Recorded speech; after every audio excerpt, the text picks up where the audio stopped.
A summer long ago, a little seed was sown by a farmer with no shade.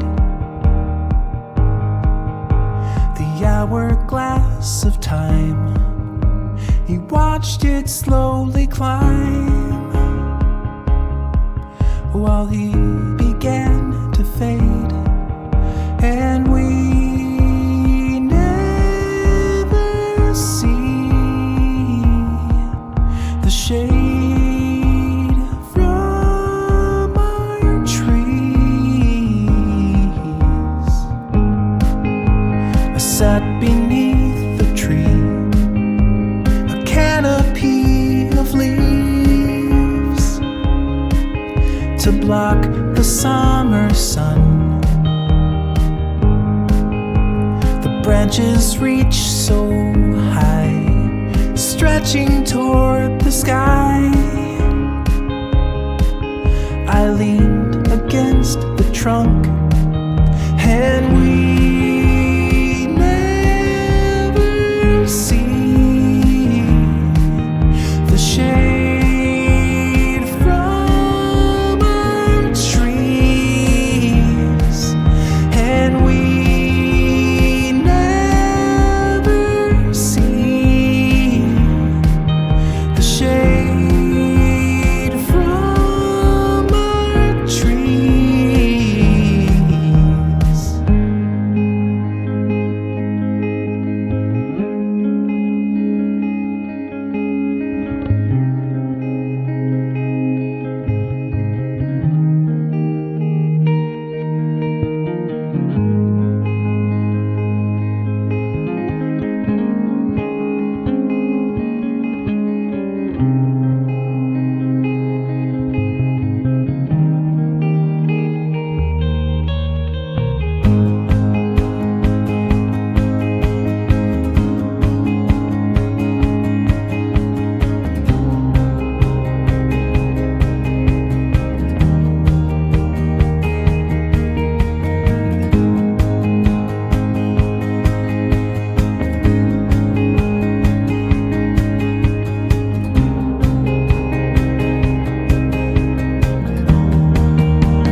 burning like a flame. I was a body and a name, and all the rest was gone.